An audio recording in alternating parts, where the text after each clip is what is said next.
I said I wasn't going to do it, but let me go ahead and jump in this conversation right quick. I'm not going to spend a whole lot of time because I'm really tired of Carlos and Nene like lobbying for their job at Real Housewives of Atlanta or Bravo in general. I'm not sure why Carlos isn't at Bravo anymore. I don't know if it has anything to do with how everything played out with Phaedra and Portia and Candy and the whole dungeon situation. But I think that's when he was no longer a part of the Bravo family. And Nene, well, we know why Nene's not there. And unfortunately for Nene, she's still not admitting to having any part in why she's not there. And it's crazy because I'm sure a lot of the things that she's saying is true as far as not being treated fairly and racism um, in the workplace. But I mean, racism in Hollywood, that's a big shocker. Like this ain't a conversation that started with Nene. People been fighting to be seen from, the beginning of time. People of color. So this this this conversation did not start with Nene. Nene said she wasn't treated fairly by corporate. She talked about how in the beginning she used to be able to talk directly to Andy and to be able to talk to directly to the other bosses and powers that be. And then once the network became as big as it did, she didn't have direct access to people. That's a part of growth. That's something that comes with any type of growth. People become more busy and less accessible. I feel like Nene thought she was a part of, I think she thought she had a seat at the table. I think she forgot that she was just an employee on one of the many, franchises. What was it? We know OC was first, and then I can't remember if Atlanta or New York came first, but I know I did not watch OC. I had some friends that were talking about it, and I was like, why do I want to watch that? Um, I didn't start watching until Atlanta was part of the franchise, and I had just moved from Atlanta. So for me, it was kind of definitely cool to be able to watch a show that had familiarity, But Nene at the beginning of this whole Real Housewives of Atlanta franchise is not the Nene that we got towards the end. We like Nene because she was an underdog. We like Nene because she was entertaining. For sure, she was entertaining, the most entertaining out of all, out of all the housewives. We were rooting for Nene. And then she got Hollywood. It started with Trump when she went on Apprentice. But the funny thing is, like when she started doing all of those things, I can only speak for myself. I was super excited for her. I was glad to see her on things. If Nene was gonna be on it, I was probably gonna be tuning in to see it because I've been a fan of Nene, and I was probably one of the last ones like to get off Nene because her attitude just it became unbearable. Like she became an not likable person. As likable as she was in the beginning, she definitely wasn't likable in the end. Even in this interview, like she's real, she looks amazing. She's acting all sweet. I'm not buying one single second of it. And then, she's acting sweet, but not really, because she's still acting shady. And I think that's part of her problem. I think her recipe is still to be shady. And even with all the things that we've been through as a humanity, going through COVID and just over time, like the whole situation with Black Lives Matter and us as a people, us as a community, we've gone through so much. Like right now, the fighting and arguing amongst each other is just not, it don't have the same, it's not entertaining. Now it's just stressful and toxic. And I don't think we as a community enjoy it as much. You've got, and I'm Nene's age. So you've got I think generation of people who are tired of that, and then you've got the Zeus community who just want to see people bash each other upside the head. I don't have the wherewithal for any of that. It stresses me out. So I don't Zeus, but I'm also not a kid. Like I'm grown as, like I said, I'm grown as Nene over here. So for me, that's not a thing. But I feel like every time she opens her mouth, she puts her foot in it. She's just definitely not doing nothing to make it better. I don't care how cute she look. I don't care how she uses that sweet little giggle, and her and Carlos are over there, being shady, because they think that's the recipe for everything. It's not. She talked about how her complexion put her at a disadvantage when it comes to speaking her mind. Nene's not dumb. Nene actually, I'm sure, is very smart. She's not new to this. We're not new to this. We absolutely know that, your complexion plays a big part in how you're treated in the workplace. And we know that our non-melanated counterparts are definitely going to have an advantage. It's funny because I work in a salon, and I remember, and I never said anything because it wasn't gonna work to my benefit anyway. That's another thing. Sometimes when you're faced with racism, people are gonna tell you that you're making a big deal out of nothing, or that's not really what it was. But I know I was at work one day, and my non-melanated counterpart was about to leave. It was probably around 5 o'clock in the afternoon. It's not dark, but the owner of the salon said, "Let me walk you to your car," to this young lady who is young enough to be my daughter. So she's young and strong, and and he absolutely should have walked her to her car. I don't even have any issue with that. I think that was the right thing to do. She was parked in the parking garage. It was 5 o'clock in the evening, not dark, but getting dark. So he did the right thing. He walked her to the car. I was still working. So when it was time for me to go, I was told, "You'll be fine, won't you? I know nobody's gonna mess with you. If somebody came up to you, you just gonna be like, 'Not today, I'm not the one.'" And I didn't say nothing. I walked to the car by myself. But right then in that moment, I realized, y'all see this person that's more valuable than me. Why is that?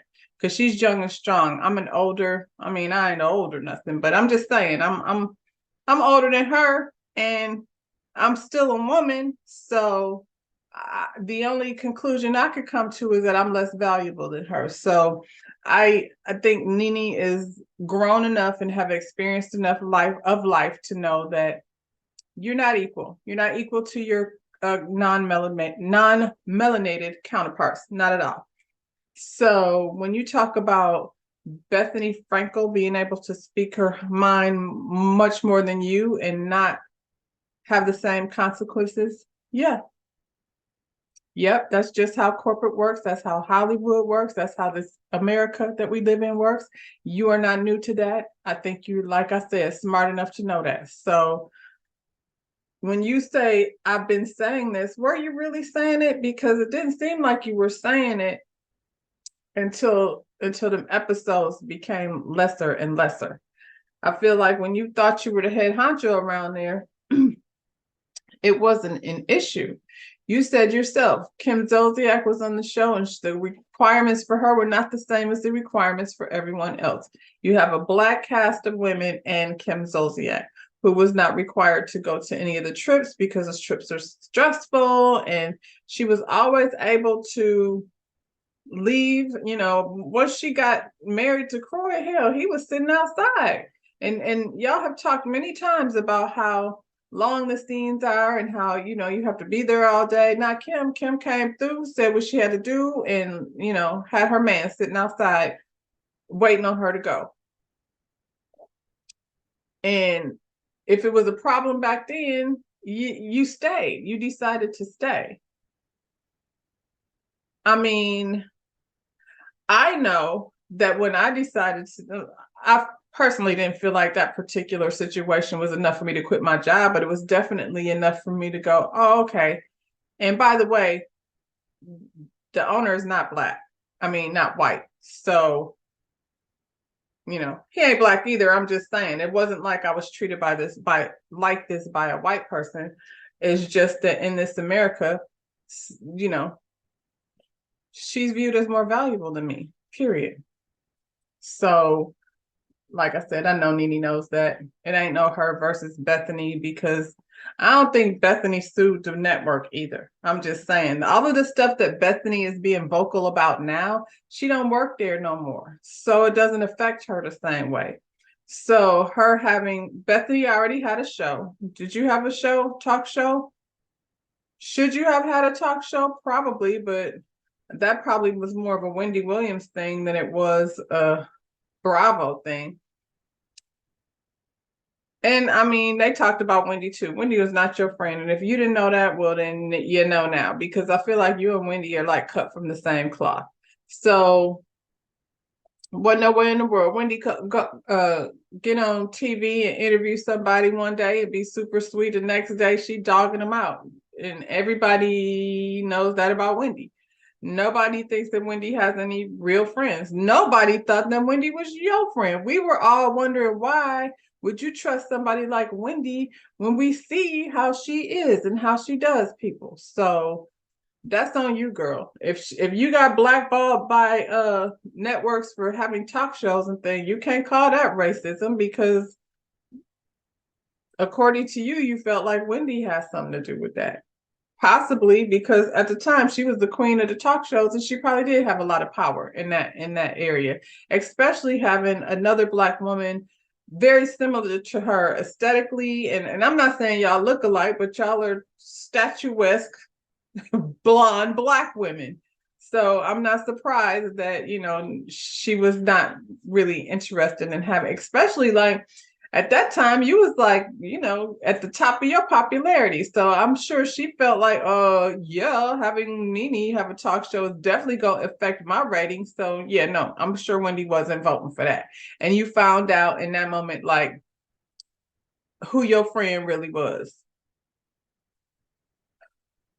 I feel like maybe it's your arrogance that makes you make these decisions. You feel like, you that bitch. That's according to you. You the queen of the best housewife to ever be created in the housewife arena.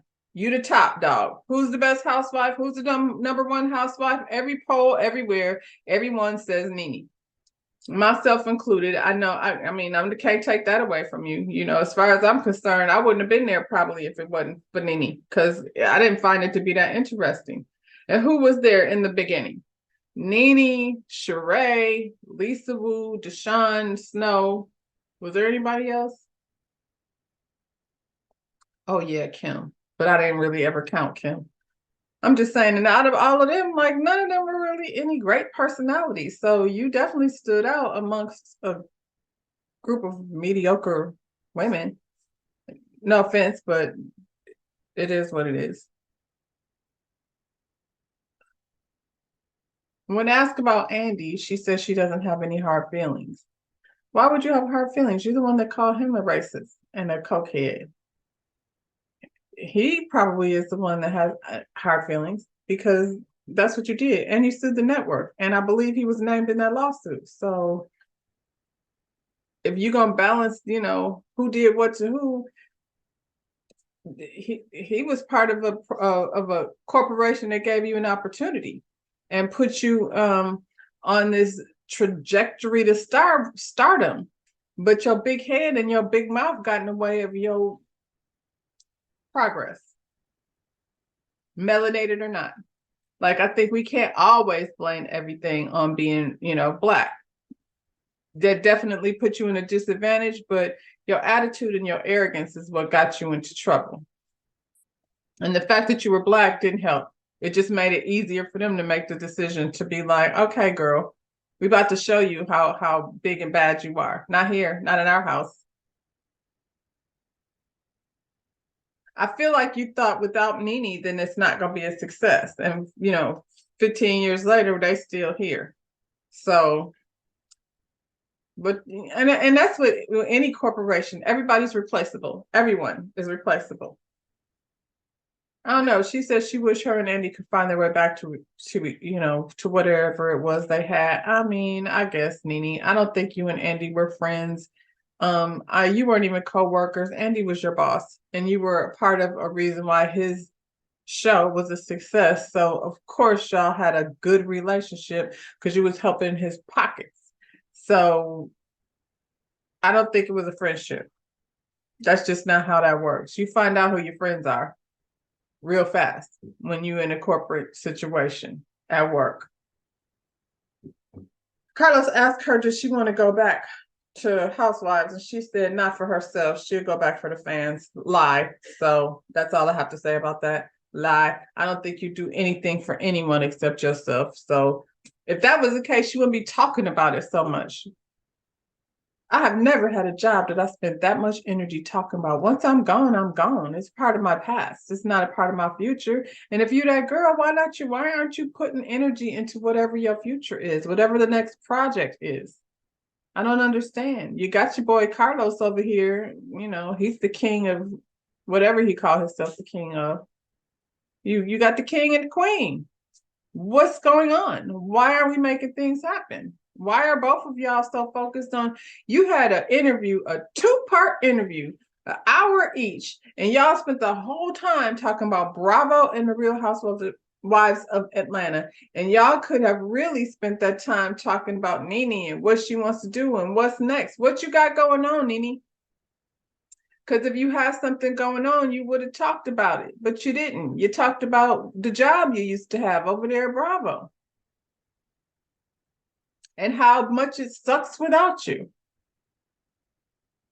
Yeah, I mean, before Nene left, she wasn't bringing nothing to the table but a bad attitude. She was like so horrible as Greg's caregiver. When they came to the reunion, she smashed the thing down and didn't come back. And she's saying who hasn't walked away from a reunion.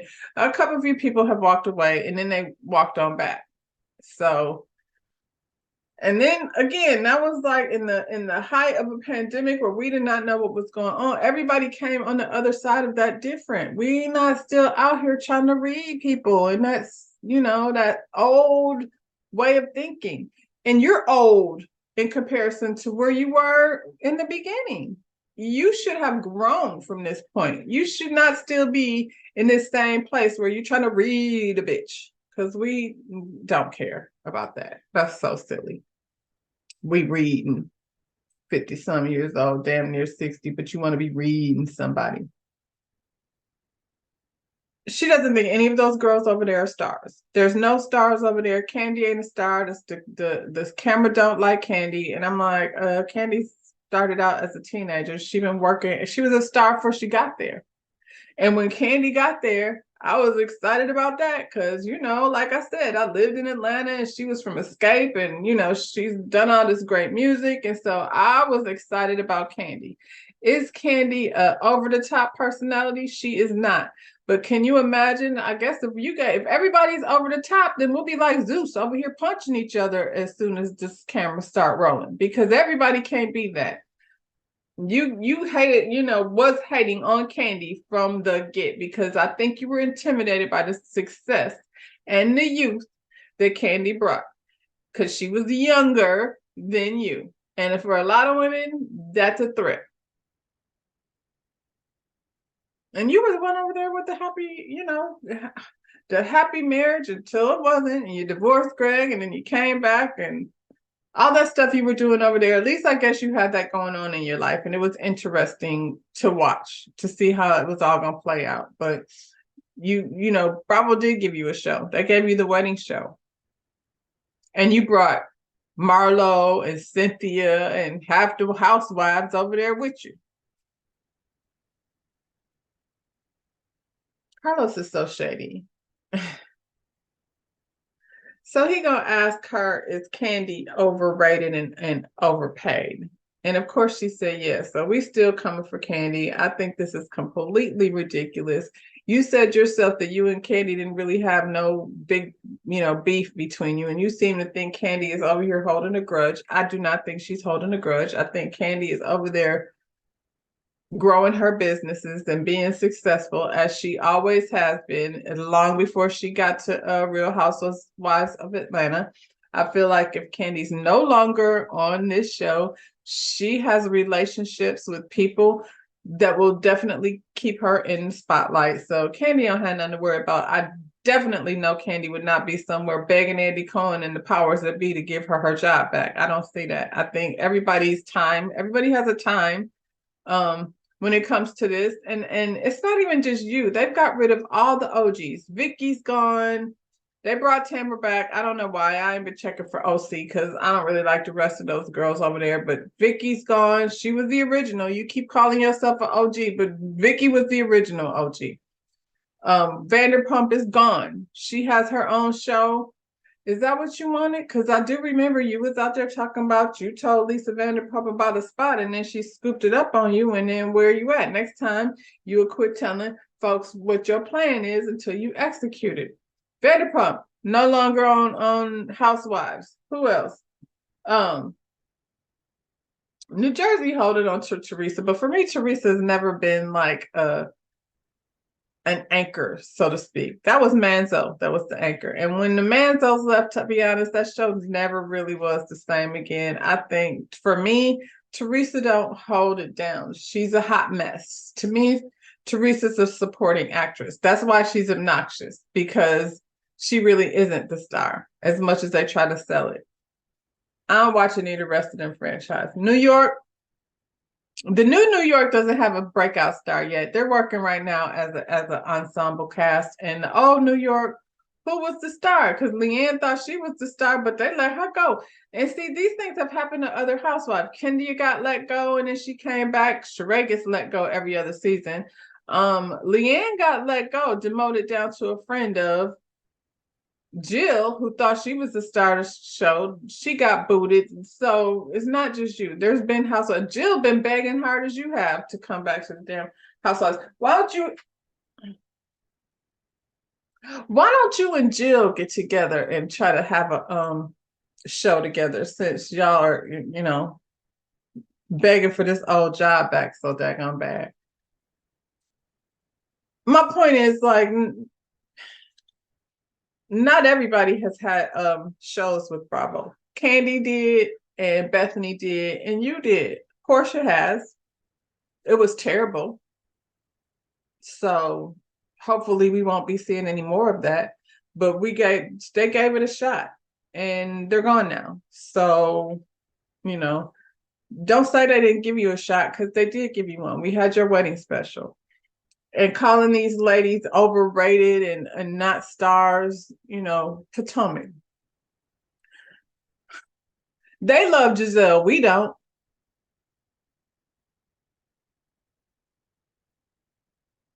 We love Karen now. We didn't in the beginning. And Karen she had a spinoff show. Is it still on? No. So what are you talking about? You acting like other people have had these things, and this is across the board, black or white. They have had a shot. Zodiac had a show. She's the one that they gave the show to that nobody was watching, and they continued to renew it. And she's the only one that you over here caping for. Oh yeah, Kim is fine. We're cool. We'll be fine. Even though she wouldn't see it for your ass and would come in your house with a solo cup, because she not gonna be drinking out of the same cups as the black people drinking out of. But that's your girl. So if that's how you feel, girl, that's how you feel. She doesn't understand why Candy and Portia, how Candy would forgive Portia, but still holds a grudge against her. And like I said, I don't think Candy is holding no grudge against her.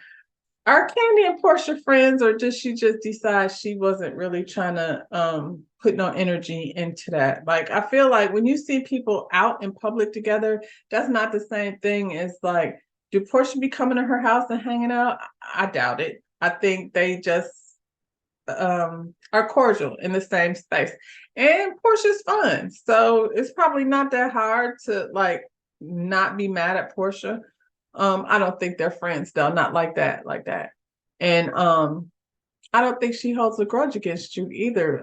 Didn't she get you a job opening act for Escape when they were on tour? And then you messed that up too because you got up there thinking you was a comedian and said something that was offensive to the people. So then they had to cancel your ass because everybody else canceled your ass. That was again you and your mouth getting you into trouble.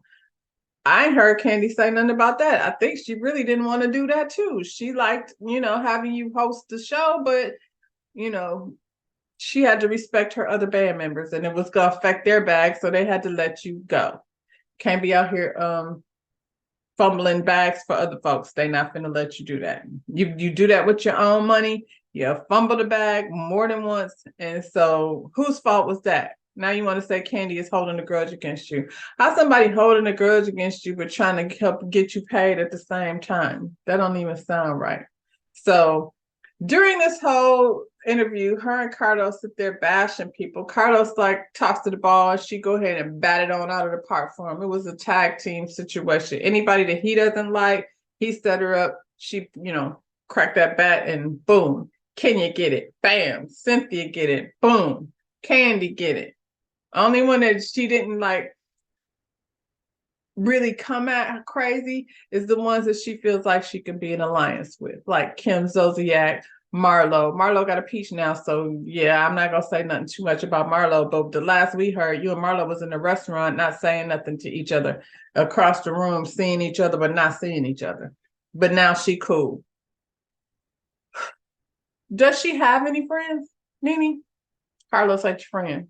I'm sure you know that too. You're a smart girl. But since Carlos has shows on another network, I guess it's time to align yourself with him because you never know. You never know where them opportunities are going to come from.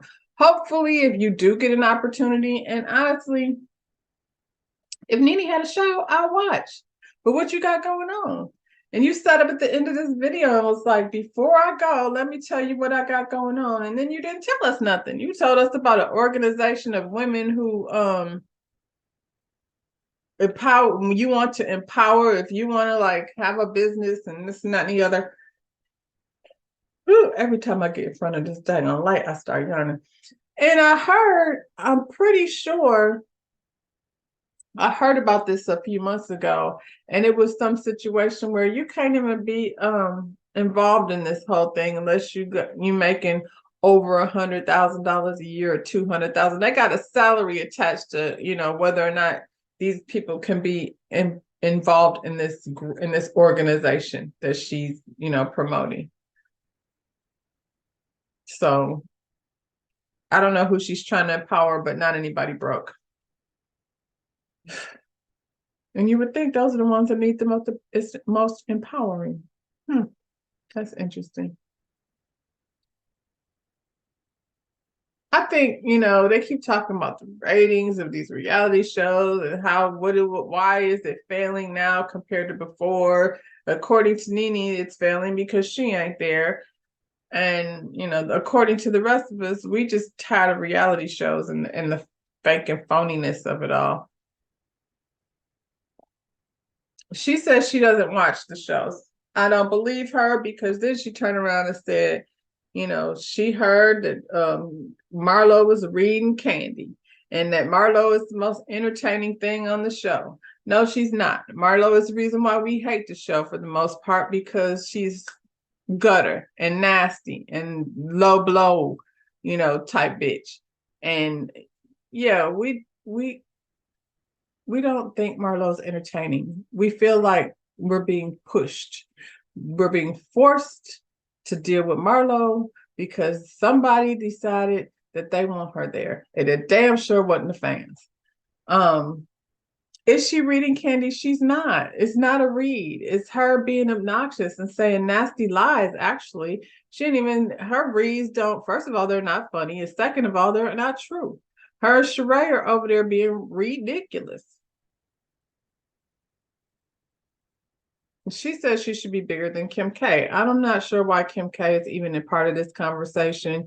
You comparing yourself to a white woman 15 years younger than you. Kim just now entered into her 40s. That means she got another decade of sex symbol, Does she, can run? Plus, you work for Bravo. You were a character, a cast member on an ensemble show that you were definitely the star of at one point, but then when the young girls start coming in, you start having a badass attitude, and you thought you were a big old star that was too big to be even bothered with these people.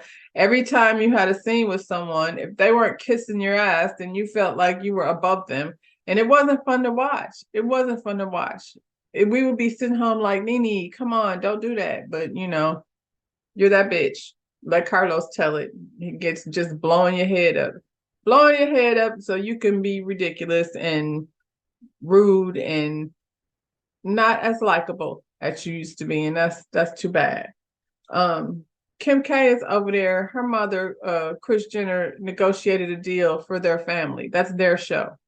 So as far as them selling their businesses, because she brought that up, they're over there selling, makeup brands, clothing brands, any kind of brand that they got going on, home style brands. Yeah, that's their show. They're not competing but we knew Kim was a star.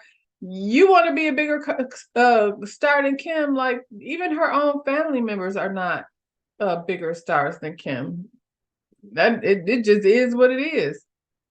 One thing about that show, though, is now we're seeing the next generation, so they do have stuff going on. Hell, Chloe and Tristan is enough to keep you interested. He keep having babies, and she keeping them. But we ain't here to talk about Kardashians. I'm just saying, I don't know why you're comparing yourself to Kim. There's no comparison. And I'm not saying that on no shady tip. I'm just saying that Kim is a white sex symbol that has a way different situation over there on her network than you did. Maybe what you should have did was ask Kris Jenner to negotiate a deal for you. See, that's what you should have did. You should have sent an ally in there to negotiate for you, because you don't do a good job of negotiating on your own behalf. Somehow, you offend people. Before the show is over, Carlos is sitting there, tears, child. I don't know what he is crying about. What is you crying for? Every time, I think he wants a peach. Does he want to go back as a producer, or does he just want a peach? Because he's always like giving these performances. When he interviewing people or hosting the reunion over there at Huntsville, and he's in tears. And it really felt like he was pushing him out with all his might. Like he had his booty cheeks clenched tight just so he could push some tears out. It was annoying. Y'all are picking your ideal cast, and I don't know why Phaedra and Kim end up on the cast. Yeah, both of y'all want Kim Zolciak back.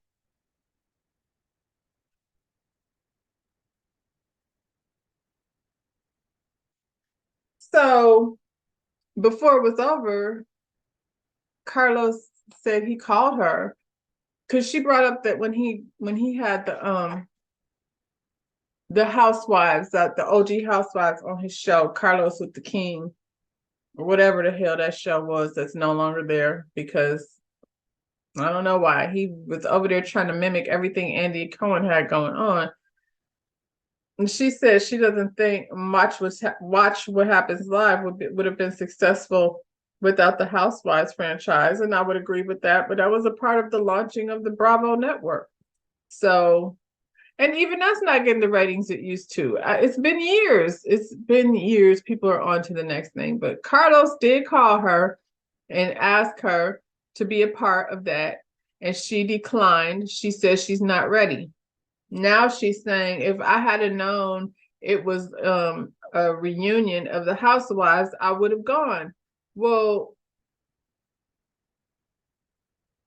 next time, then you'll accept the opportunity when it knocks on your door, instead of acting like too big for your britches to, really, you over here kissing Andy's ass. He ain't crying for you. You should have been answering the phone when Carlos called, because he has 2 shows on the OWN network. But no, you want to be on Bravo. You want Andy to answer your call. He ain't. So Carlos, your tears are wasted, because she don't really even want you. She wants Andy. And I hope we're not interviewing Nene anymore, unless it's about something new. I don't want to talk about Real Housewives of Atlanta. She listed her opinion. Her opinion is not my opinion, so I don't agree with most of the things she said. Her opinion is solely based on her being set up to be the star. I am good on Nene. I'm good on her. Like I said, okay, I'm good on Nene over there. I don't think that's going to help the franchise. I think that ship has sailed. I think the sand is down at the bottom of the hourglass, and I think it's time for Nene to move on. And since you that bitch, it shouldn't be that hard for you to do. So Wendy's out of the way, and try that again. See what happens. Oh, what had happened was you sued a whole network. So that scares other networks. And maybe you have a reputation for being difficult. And that's another thing. You can hate Kim Kardashian as much as you want, but you'd be hard pressed to find somebody that say something nasty about her. Everybody that works with her always has nice things to say about her. Now, I don't know what type of person she is in her private life, but when she come to work, everybody says how nice she is. That's not what they're saying about you. So being nice can get you far in this world. Anyway, y'all, that's it. That's all. I'm gonna go see what these folks is talking about, because apparently the girls over here on Ready to Love is fighting on the internet, and we just now at episode 4. So I'm gonna go be nosy. In the meantime, like this video, subscribe to my channel, and we'll be back to talk about something else. Bye, y'all.